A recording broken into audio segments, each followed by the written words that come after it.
আবার যদি পাঠ করা হয় তামাম পৃথিবীর যত পাহাড় আছে জিবালা জিবালা ওই পাহাড়টা নিয়ে একটা পাল্লা যদি চাপিয়ে দেওয়া হয় আমার নবী পাকের নামে আল্লাহর নামে তসবিহটা নিয়ে যদি একটা পাল্লা চাপিয়ে দেওয়া হয় তামাম পৃথিবীর পাহাড়ের অপেক্ষায় আমার নবীর নামে তসবিহ আল্লাহ পাকের দরবারে ভারী হয়ে যাবে। আজ কিন্তু ভুলবেন না আজকের বিষয় লক্ষ্যবস্তু হলো জলসা দিয়ে কতটা লাভ আর কতটা উপকার।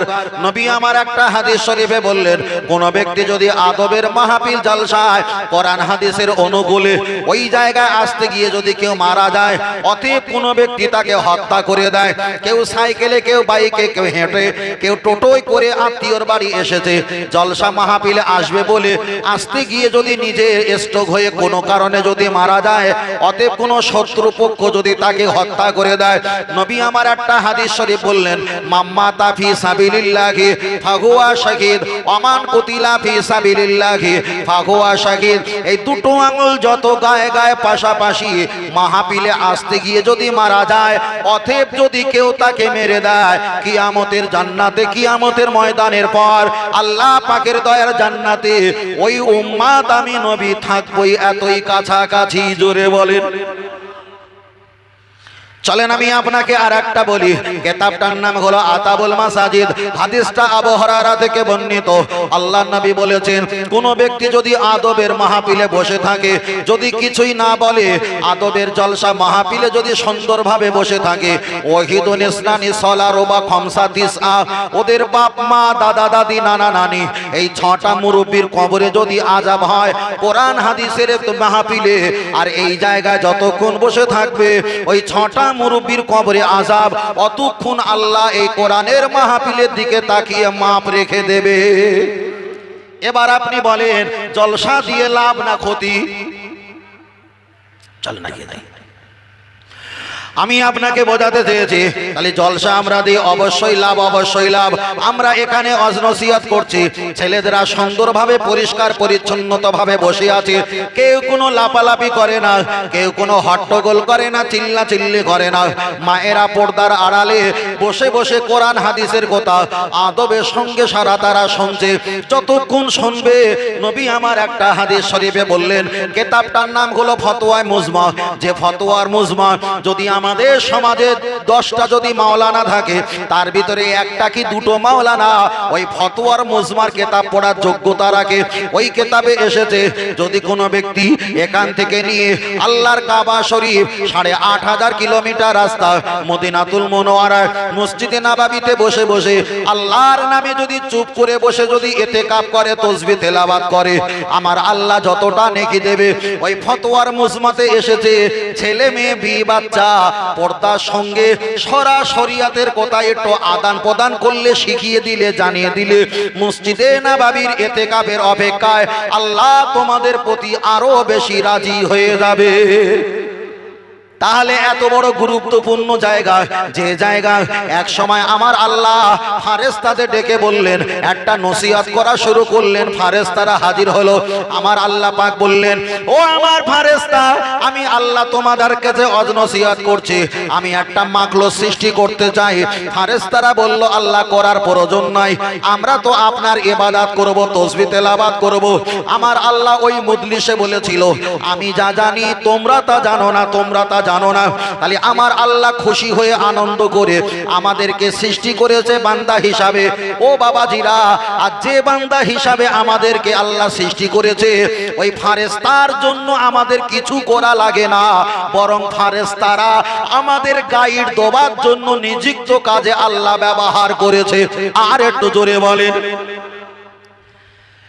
তাহলে নবী আমার একটা হাদিস শরীফ বললেন কোন যদি মাদ্রাসার তালেব ইলম রাস্তা দিয়ে যদি যায় কোরআন হাদিসের মাহফিলে কোন ইমানদার মুসলমান যদি কদম তুলে হেঁটে যায় তার পায়ের তলায় আমার আল্লাহ রহমতের ফেরেশতা দিয়ে বিছানা বিছিয়ে দেয়। তাহলে যে ফেরেশতা আল্লাহর কাছে আমাদেরকে সৃষ্টি না করার অবজেকশন জানিয়েছিল আল্লাহ আমাদের সৃষ্টি করেছে আর আদবের জলসার মাহফিল ওয়াজ নসিহতে আমরা আসব, সেই ফেরেশতা দিগকে ডানা বিছিয়ে দিতে বলে আমাদের পায়ের তলায়। তার কারণ এখানে আসলে দুনিয়া ও পরকাল পাওয়া যায়, এখানে আসলে আল্লাহ পাকের রহমত আর বরকত পাওয়া যায়, এখানে আসলে আমার নবী পাকের মহব্বত পাওয়া যায়। তাই আমার নবীর মহব্বত যেখানে, আমার আল্লাহর দয়া মায়া রহমত আর বরকত থাকেই সেখানে। আর একটু জোরে হবে না? আমার কথা বুঝতে পারছেন বাবু? কোনো অসামাজিক কথা আর বলবো না, বলিনি, কখনো বলবো না। যতক্ষণ বলি কোরআন হাদিস থেকে যতটা জানি ততটাই বলবো। কেউ যদি মানে তা মানবে, কেনাকাটা যদি না করে না করবে তার ব্যক্তিগত। চলেন আমি আপনার কাছে বলছিলাম, তাহলে ওয়াজ নসিহত সম্পর্কে আপনার কাছে বলছিলাম। আজকের যত ছেলেগুলো যুবক ভাইগুলো এই জায়গায় বসেছে, অনেক দাঁড়িয়ে আছে, আলহামদুলিল্লাহ ভালো লাগছে। আজকের যদি জলসা এখানে না হতো, ওরা মোবাইলে ফ্রি ফায়ার আর পাবজি ওরা গেম খেলা করত, ফেসবুকে ওরা কিংবা দেখা যায় মেসেঞ্জারে ওটা চ্যাটিং করা শুরু করে দিত। ও বাবাজিরা, তাহলে তাদেরকে নিয়ে আজকের এখানে বসেছি। কিছুটা কাজ আমরা বঞ্চিত করে এখানে আমরা তাদের কাছে আল্লাহ এবং রসুলের কথা, মৃত আব্বা মায়ের কথা, নবীর কথা, পরকালে জাহান্নামের ভয়, জান্নাতের আশা তাদেরকে শোনার সুযোগ পেয়েছি। এই কাজটা ভালো না খারাপ? ও আমার বাপজিরা, আমি আপনাকে বোঝাতে চেয়েছি, তাহলে আল্লাহ ফেরেশতাদের সামনে ওয়াজ নসিহত করেছিলেন এক। দ্বিতীয় নাম্বার হলো আমার আপনার নবী সাইয়্যিদুল মুরসালিন রাহমাতুল লিল আলামিন, তিনিও সাহাবাদের সামনে ওয়াজ নসিহত করেছিলেন। সাহাবাদেরকে বললেন, তোমাদের কি সমস্যা আমার কাছে বলো, আমি তোমাদের সমাধান করে দেব। একজন এসে বললেন, ইয়া রাসূলুল্লাহ, আমি রাতের বেলা স্বপ্ন দেখেছি, সাপ আমাকে তাড়া করছে, আমি ঘুমের ভিতরে স্বপ্ন দেখলাম। আল্লাহর নবী বললেন, স্বপ্ন যোগে যখন দেখেছো সাপ তাড়া করছো, টেনশন করো না, ভয় করো না, তোমার প্রতিবেশী কোনো একটা শত্রু আছে, ওই শত্রু তোমাকে তাড়া করছে, দুনিয়াতে ক্ষতি করবে। ও আমার সাহাবী, স্বপ্নে যখন তুমি দেখেছো সাপ আমাকে দংশাচ্ছে, তাড়া করছে, তুমি বিপদ থেকে বাঁচার জন্য কিছু মাইলো ভুট্টা জব আটা না হলে কিছু দিরহাম পয়সা আল্লাহর রাস্তায় ফকিরকে সাদকা করে দাও, দুনিয়ার ফিতনা বিপদ থেকে আল্লাহ হেফাজত করবে। তাহলে স্বপ্ন হালাতে কেউ যদি সাপে তাড়া খায়, তার জন্য দুনিয়াতে যদি কিছু পয়সা সাদকা দিতে হয় ওই দুনিয়ার শত্রুর হাত থেকে বাঁচার জন্য, তাহলে দুনিয়াতে তো এক্ষুনি আমরা ঘুমাইনি, জলসা করব, আর কেউ যদি আমাকে বাধা দেয় তাহলে ওই শত্রুর হাত থেকে বাঁচার জন্য একা একা চলবো, তবেও ভেড়ার সঙ্গে দলে থাকা চলবে না। চলেন আমি আপনাকে বোঝাতে চেয়েছি, তাহলে স্বপ্নে কেউ যদি সাপ দেখে অবশ্যই ওটা শত্রু, ওটা শত্রু। এবার আমি আপনার কাছে আর একটা কথা বলি, অনেকে বলবে হুজুর আমি স্বপ্ন হালাতে দেখি মৃত ব্যক্তি আমার কাছে কান্নাকাটি করে, মৃত ব্যক্তি আমার কাছে কিছু চায়, আমার কাছে কিছু চায়। শরিয়াতের ফতোয়া হলো, কোন মৃত ব্যক্তি যদি একটা মানুষকে স্বপ্ন দেখায়, কান্নাকাটি যদি করে, তাহলে তার কঠিন রোগে আক্রান্ত হওয়া সম্ভব। আবার একটা ব্যাখ্যা এসে স্বপ্ন হালাতে কোন মৃত ব্যক্তি, হোক সেটা আব্বা, হোক সেটা মা, হোক সেটা অপরিচিত ব্যক্তি, আপনার কাছে যদি কিছু কাপড় চায়, কোনো খাবার চায়, নিঃসন্দেহে আপনার মরণটা খুব কাছাকাছি এসেছে। ওই জন্য বলা হয়েছে, তুবু ইলাল্লাহি তাওবাতান নাসুহা, বেশি বেশি তুমি তওবা ইস্তেগফার আল্লাহর কাছে করো, জানি না আল্লাহ কখন আপনাকে আমাকে ডেকে নেবে।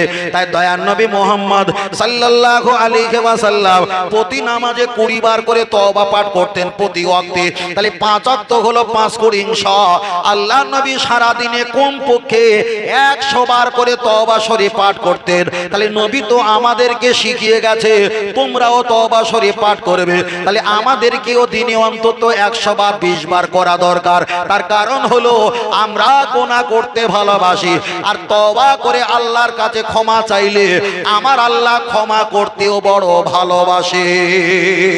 আর একটু জোরে হবে না? ও আমার জামাত যুবকেরা, গিয়ে চলে যাওয়া যায়, আমরা জলসা দেই, অনেকে চাঁদা দেয়, অনেকে বাধা দেয়, আমাদের সমস্যা করে। তাহলে জলসা দিয়ে কি হবে এটা আমি আপনার কাছে বলেছি, একটা আগিয়ে চলে যাওয়া যাক। তাহলে শরিয়াতের মাসলা হলো, ছেলে আর মেয়ে যদি ওরা যদি খুশি হয়, ওরা যদি রাজি থাকে, সাক্ষ্য আর উকিল রেখে বিবাহ দিলে বিবাহ হয়ে যায়। প্যান্ডেল কি করা দরকার ছিল, গাড়ি করা দরকার কি ছিল, 3 দিন ধরে আই বুড়ো ভাত বই বুড়ো ভাত কেন খাওয়া দরকার ছিল, মাইক ডেক প্রেসক্রাটারকে কেন বলা দরকার ছিল? আবার বিয়ের জন্য নেমন্তন্ন দেওয়ার জন্য এত বড় কার্ড ছাপানোর কি দরকার ছিল? না না, এটা তো বছরে একবার জীবনে বিয়ে হয়, তার জন্য আমরা একটু আনন্দ করি। তবে আল্লাহ নবী হাদিস শরীফে বললেন, লা ইউমিনু, হারগিজ ঈমানদার নেহি হো সাকতা, কখনো তোমরা ঈমানদার হতে পারবে না। মেয়ে ওয়ালাদিহি ওয়া ওয়ালাদিহি, তোমার ছেলে মেয়ের অপেক্ষায়, তোমার বাপ মায়ের অপেক্ষায়, আমওয়ালাহুম, তোমার ধন সম্পদ টাকা পয়সার অপেক্ষায়, আনফুসাহুম, তোমার জীবন জৈবনের অপেক্ষায়, তাম পৃথিবীর অপেক্ষায় আমাকে যদি তোমরা বেশি না ভালোবাসতে পারো, লা ইউমিনু, খোদার কসম, ওই ব্যক্তি কখনো ঈমানদার হতে পারবে না। তাহলে নিজের মেয়ের অপেক্ষায়, নিজের বাপ মায়ের অপেক্ষায় ভালোবাসতে হবে কাকে? নবীকে। নবীকে। তাহলে নিজের ছেলে মেয়ের জন্য 4টে 5টা 4 চাকা গাড়ি করলাম, আবার সুন্দর প্যান্ডেল করলাম, বিবাহ দেওয়ার জন্য কার ছাপালাম, মানুষের বসার জন্য ক্যাটারিং চেয়ার টেবিল সেটিং করলাম, ঠান্ডা শরবত দিলাম, খাবার ভিতরে অনেক রকম খাবার দিলাম। এটা তো বলা দরকার ছিল, এতগুলো খরচা করে লাভ কি হবে? ও হারামখোর ওখানে ফতোয়া না দিয়ে এখানে বলছে জলসা করে কি হবে? তাহলে রসুল বলছে ওরা পৃথিবীর কোনো সুস্থ মানুষ নয়, ওরাই হলো দাজ্জাল আর কাযযাব, ওরাই হলো ধোঁকাবাজ আর ওরাই হলো চিটিংবাজ। যদি বলেন না হুজুর আপনি গা পড়ে বেশি বলছেন, তা আপনার হুজুরের ডেকে নিয়ে আসেন, কোনটা বেশি বলেছি? কথা বোঝেননি? তুমি বাইক চালাবে 90তে, আর এখানে লেখা রয়েছে 60-এর উপরে তোলা যাবে না। তুমি 90তে চালিয়ে আর পোস্টারে মাথা ফেটে গেছো, এখন সারাই করতে গেলে কি গালাগালি আমার খাওয়া দরকার? লিখেছিলাম 60-এ, চালিয়েছিল 90তে, এখন ফেটে গেছে, এখন তো আমি ডাক্তার সারাই করব। লাগলো বয়ে গেল, আমার ঠিক না বেঠিক? আমি জলসা করব, ওরা জলসা দেবে। তুমি কেন এখানে 80 গতিতে বলছো জলসা দেওয়া যাবে না? এখন আমি ফাড়াই করছি, সেলাই করছি, লাগে তোমার লাগবে, আমার বয়ে গেল। কথা বোঝাতে পারছি? চল না গিয়ে যাই। ও আমার দেওয়া যুবকের, আমি আপনাকে বোঝাতে চেয়েছি, তাহলে আল্লাহ ফেরেশতাদের সামনে নসিহত ওয়াজ নসিহত করেছে, নবী সাহাবাদের সামনে করেছে, সাহাবারা তাবির সামনে করেছে, তাবিরা তাবা তাবি আহমা মুস্তাকিন সামনে করেছে, আহমা মুস্তাকিনরা খোলাফায়ে রাশিদিনদের সামনে ওয়াজ নসিহত করেছে, বড় পীর রাহমাতুল্লাহ মুরিদদের সামনে ওয়াজ নসিহত করেছে, খাজা মাইনুদ্দিন মুজাদ্দিদ আল ফিসানি, কুতুবউদ্দিন বখতিয়ার কাকি নিজামউদ্দিন আউলিয়া, তারাও তো তাদের ভক্ত মুরিদ সামনে ওয়াজ নসিহত করেছে। ফুরফুরা দাদাবি রহমাতুল্লাহ আমাদের মুরব্বিদের সামনে রেখে ওয়াজ নসিহত জলসা করেছে। 4-5 আওলাদ মেজলা হুজুর পীর কেবলা, ছোট হুজুর পীর কেবলা রহমাতুল্লাহ, পীর আল্লামা সাইফুদ্দিন হুজুর রহমাতুল্লাহ আপনাদের এলাকায় আসতেন। আমার পীর পীর আল্লামা কালিমুল্লাহ সিদ্দিকী রহমাতুল্লাহ আলাইহি, তারা তো আমাদের সামনে, আমাদের মুরব্বিদের সামনে ওয়াজ নসিহত করে দুনিয়া থেকে চলে গেছে। আমরা ওয়াজ নসিহত করছি, যারাই বলছে ওয়াজ নসিহত করে কি হবে, তার বাপ তো আমাদের মতো হুজুরকে দাওয়াত করেছে, তানা শ্বশুর তো হুজুরদেরকে দাওয়াত করেছে, তানা শালা বাবুরা তো তাদেরকে দাওয়াত করেছে, তাদের ঘরে বসতে বলেছে। যারাই বলছে দোয়া যাবে না, তাহলে তারা এ দলের না ও দলের না, আলাদা একটা দল। আল্লাহ নবী বলেছেন 73টা দল হবে, একটাই দল জান্নাতে যাবে আর 72টা দল জাহান্নামে যাবে। আল্লাহ নবীকে জিজ্ঞাসা করলেন, ইয়া রাসূলুল্লাহ 73টা দলের ভিতরে 72টা দল জাহান্নামে যাবে, বালঘমিও সল্লো না, ওরা তো নামাজ পড়বে, কেন জাহান্নামে যাবে? আল্লাহ নবীকে পরে বললেন, ওয়া সুবুনা, ওরা তো রোজা রাখবে, ওরা কেন জাহান্নামে যাবে? ওয়া হুদ্দুনা, ওদের ভিতরেতে হজ থাকবে, ওরা কেন জাহান্নামে যাবে?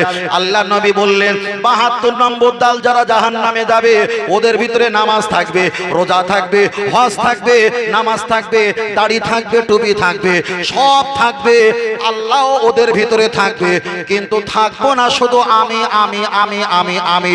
তাই নামাজ পড়ে কি হবে এ কথা বললো না, হজ করে কি হবে এ কথা বললো না, যাকাত দিয়ে কি হবে এ কথা বললো না, নবিয়ানা জলসা দিয়ে কি হবে এই কথা যখন বলেছে, তার ভিতরে সব ছিল, ছিল না শুধু নবী। তাহলে ইবলিসের কাছে আল্লাহ ছিল, ছিল না নবী। ফেরাউনের কাছে আল্লাহ ছিল, ছিল না নবী। উতবা উতাইবার কাছে আল্লাহ ছিল, ছিল না নবী।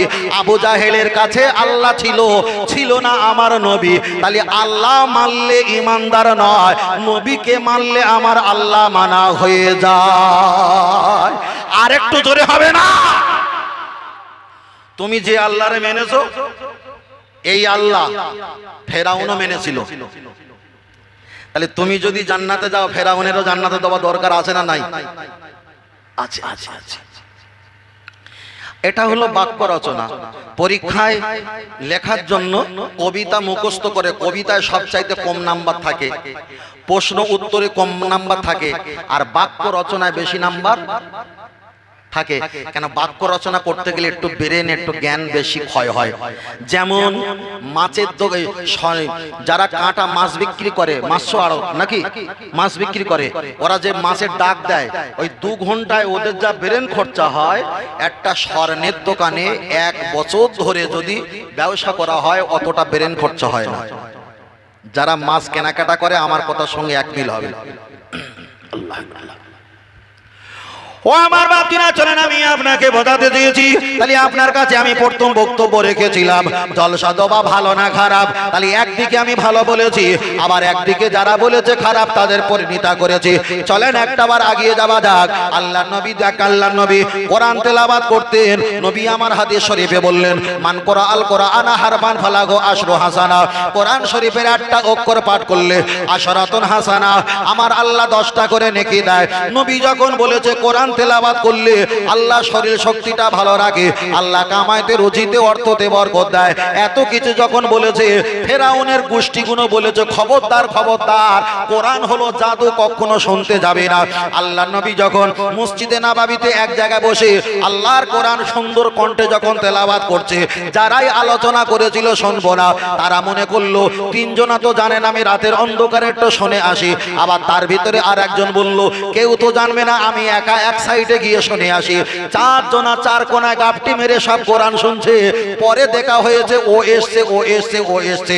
তাহলে এখানে প্রমাণ হয়ে গেল আবু জাহেল বেঈমান কাফের যারা ছিল, নবী যখন মসজিদে নববীতে থাকতেন আল্লাহর কোরআন তেলাওয়াত যখন করতেন, কাফের বেঈমানেরা ওরা মুখে বলতেন ওখানে যাব না যাব না, কিন্তু গোপনে গোপনে নবীকে দেখার জন্য, নবীর মুখের কথা শোনার জন্য ওরা আড়ালে থাকতেন আড়ালে থাকতেন।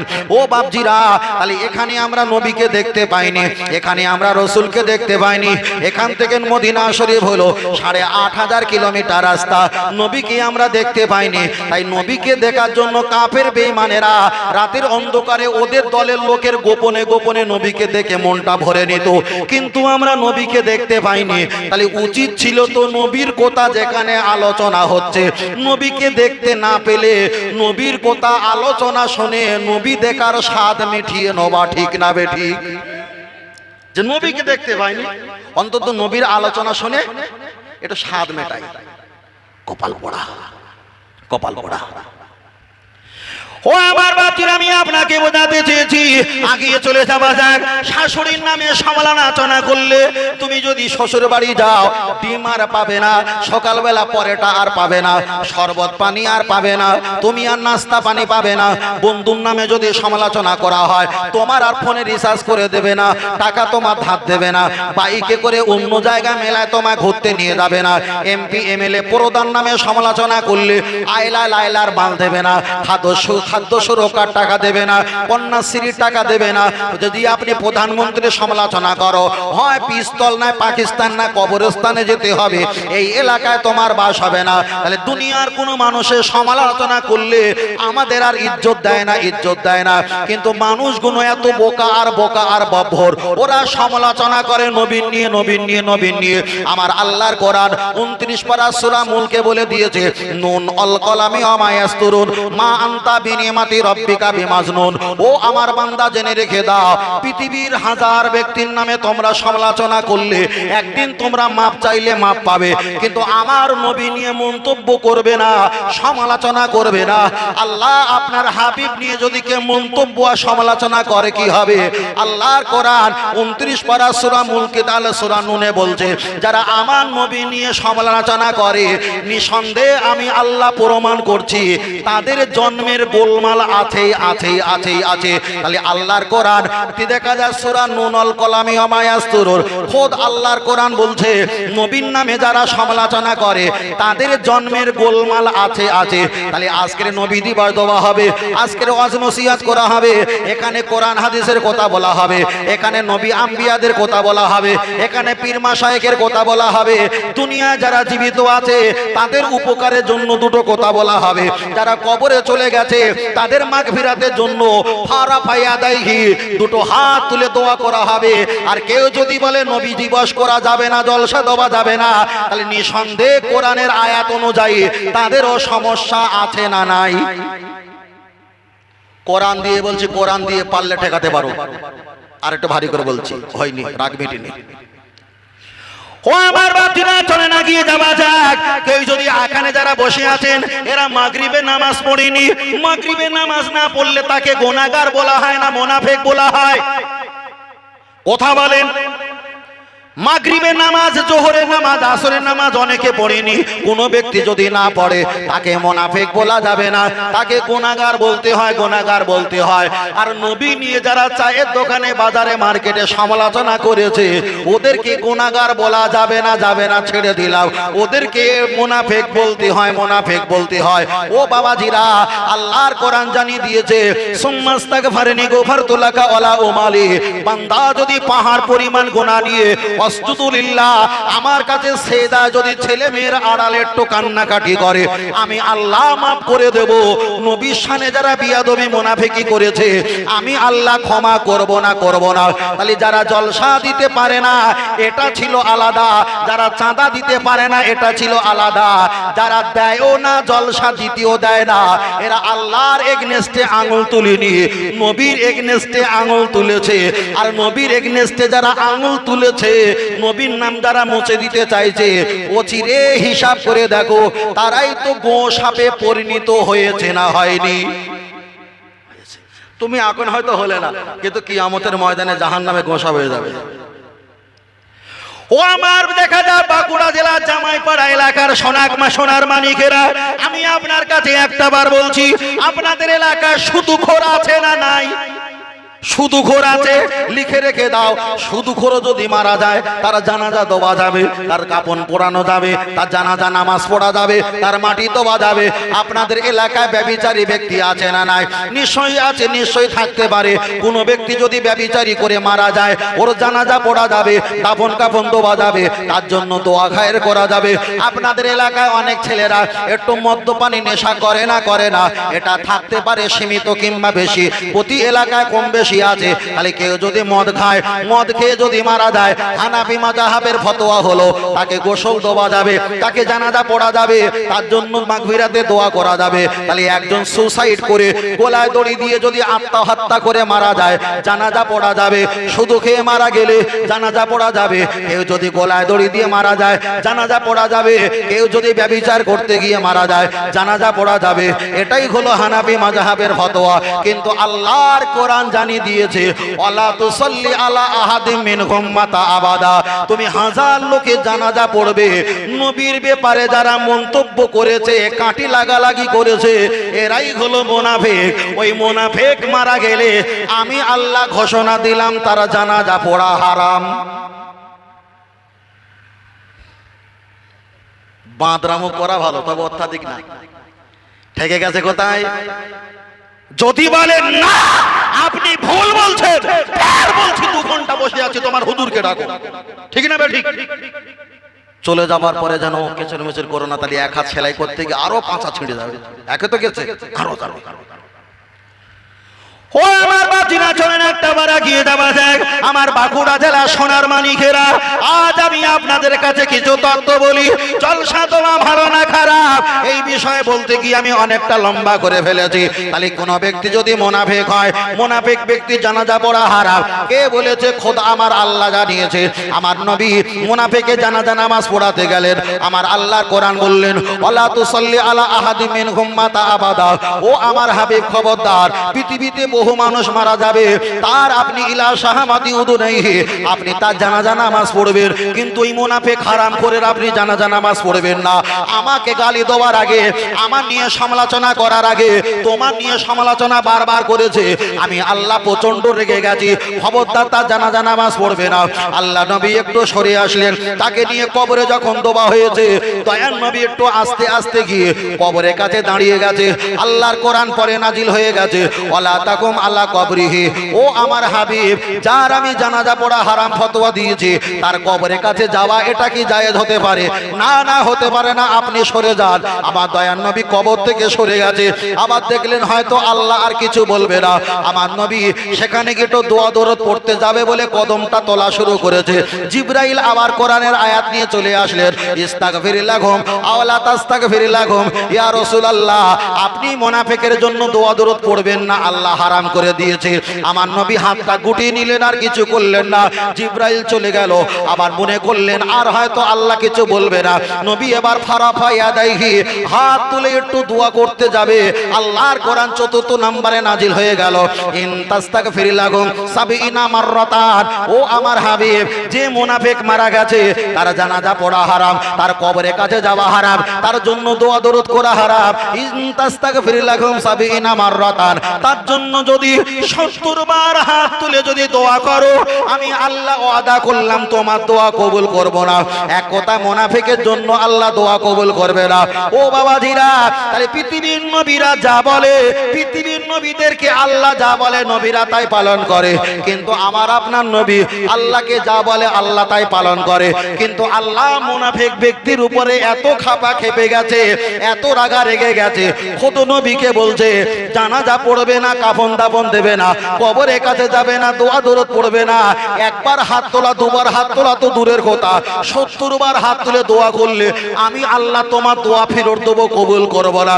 তাহলে এখানে প্রমাণ হয়ে গেল গুনাহগার আমরা যারা বসে আছি, কম বেশি ছোট বড় গুনাহগার, আমাদের কোনো টেনশন নাই, ক্ষমা চাইলে ক্ষমা হবে।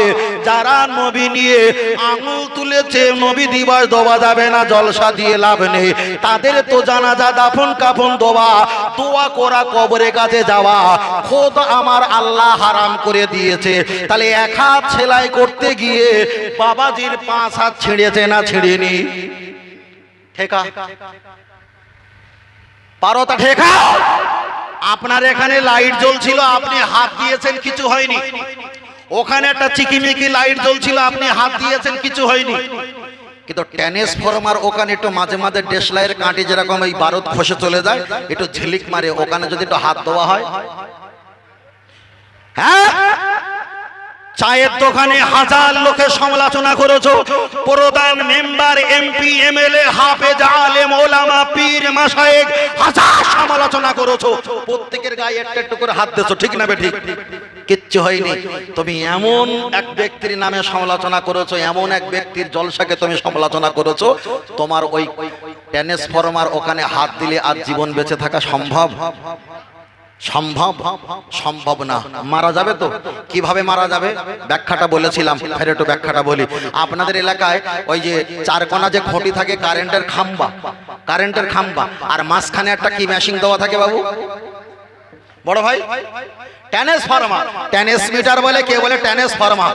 এখন ট্রান্সফরমার একটা চারকোনা খুঁটির মাঝখানে বসিয়ে দেওয়া হয়েছে, রাস্তার কোলে কিংবা মাঠের মাঝখানে। এখন দেখবেন সাবধানমূলক কিছু বাক্য লেখা আছে, সাদা একটা নাম্বার প্লেটে লেখা আছে বয়সী পদ, মানে চুমু খাও। বয়সী পদা মানে এখানে চুমু খাবার জায়গা না, সারা জায়গায় হাত লাগিয়েছো, এখানে হাত লাগানোর জায়গা না। বিপদ মানে কি, তোমার হাতে যে বাজার থলে প্যাকেট আছে, ওই বাজার থলে প্যাকেট নিয়ে বাড়ি চলে যাও, এখানে বাঁদরামো করার জায়গা না। সারা জায়গায় শুয়ে যে হাত দিয়েছে মানে এখানে তো। তারপরে যদি আপনি বাংলা না পড়তে পারেন, যদি বিহারি কা বাচ্চা কুসকুস সামাস্তা যদি হয়ে থাকো, ওখানে উর্দু ফার্সিতে লেখা আছে খাতরা ইয়ানি মাসিবাত, খাতরা অথবা মাসিবাত লেখা আছে। তার কারণ কি, এটাও সেই বিপদের দুলাভাই, মানে এটা পড়ে তুমি এখান থেকে কেটে বড় পালিয়ে দাও। তারপরে যদি বলেন না আমি তো ইংরেজি মানুষ, আমি বাংলায় হিন্দু ইর্দি কিছু বুঝিনি, তাহলে লাল কালিতে লেখা আছে ডেঞ্জার। ডেঞ্জার মানে কি, জড়িয়ে ধরো নাকি? ডেঞ্জার মানে হলো বিপদ, খাতরা, মুসিবত, সব কোটার ব্যাখ্যা হলো একটাই ব্যাখ্যা, ক্ষতি আছে, ক্ষতি আছে। আর যদি বলো না আমি 9 ক্লাস কম মাধ্যমিক পাস, আমি বাংলাও জানিনি, উর্দু জানিনি, হিন্দি জানিনি, ইংরাজিও জানেনি, তাহলে কি করেছেন, সাদা প্লেটের পাশে একটা ফেসাঙ্কল হাড় দেওয়া আছে না? কথা বলেন, একটা ফেসাঙ্কল হাড় দেওয়া আছে না? কিসের হাড়? লেগ পিস, মুরগির লেগ পিস না, মানুষের হাড় দেওয়া আছে। আর মাঝখানে একটা মাথা বসানো আছে না, মাথা বসানো আছে, ওটা কিসের মাথা? কঙ্কাল বললে না খুব ভালো লাগে না, চাঁড়ালের মাথা বলতে হবে। কিসের মাথা? হ্যাঁ, কঙ্কাল অত সুন্দর ভাষা বলা যায়? বলতে হবে কিসের ভাষা? কিসের মাথা? চাঁড়ালের মাথা। তাহলে চাঁড়ালের মাথা, কঙ্কালের মাথা, ওই ফেসাং কল দেওয়া আছে আর মাঝখানে বসানো আছে। তার কারণটা কি বোঝাতে চেয়েছে? হাজার জায়গায় সমালোচনা করেছিস, টেপাটেপি করেছিস, এখানে টেপার আগে হাত এখানে লিখে দিয়েছি বিপদ, বাংলায় লিখেছি, ইংরাজিতে লিখেছি ডেঞ্জার, উর্দু ফার্সিতে লিখেছি খাতরাইয়ানি মাসিবাত। যদি তুই লেখাপড়া না জানিস, এই চাঁড়ালের মাথার কঙ্কালের মাথা দেখে অনুভব কর, এই ব্যক্তির গায়ে হাত দিলে, এখানে বাঁদরামো করলে আমার ফেরাউনের মতন কঙ্কাল হয়ে মরতে হবে। ঠিক না বেটি? হাজার লোকের নামে মুখ ফসকে গল্প করেছো, গালাগালি সমালোচনা দিয়েছো, কি হবে কি হবে? আমার নবী হলো শ্রেষ্ঠ নূর, আল্লাহ তাকে নূর দান করেছেন। আমার নবীর ওসিলায় অখলাকা কুল্লা শাইইন মিন নূর, আমার নবীর নূরের ওসিলায় তামাম পৃথিবী সৃষ্টি হয়েছে। হাজার লোকে সমালোচনা করেছে, আসল নবীর নূরে গিয়ে যে ধাক্কা মেরেছে, তার ঈমান আমল সব শেষ হয়েছে না আছে? তাহলে আজকে আপনাদের কাছে যে বক্তব্য করছি, তার ভিতরে একটা পয়েন্ট রেখেছিলাম কি, নবী দিবস দোয়া কতটা ক্ষতি আর কতটা। রাগ করছেন নাকি বাবু? রাগ করেন না তো? তাহলে তাকবীর দেন, নারে তাকবীর। পিছন থেকে শোনা মানে কেটে তাকবীর দেন, নারে তাকবীর। আর একটু জোরে বলেন আহলে সুন্নাত আল জামাত, আহলে সুন্নাত আল জামাত, সিলসিলা হক ফুরফুরা শরীফ, মদিনা মক্কা শরীফ, আল কোরআনের আলো, আল হাদিসের আলো, নারে তাকবীর, নারে তাকবীর। একটু মহব্বতে দরুদ শরীফ পড়ি। আর একটা প্রশ্ন বাকি আছে না, এটা বলা হয়ে গেছে, আর একটা বলবো খুব চ্যাম্পিয়ন ভাবে। দরুদ শরীফ আল্লাহুম্মা, পড়েন জোরে পড়েন, ও আলা আলি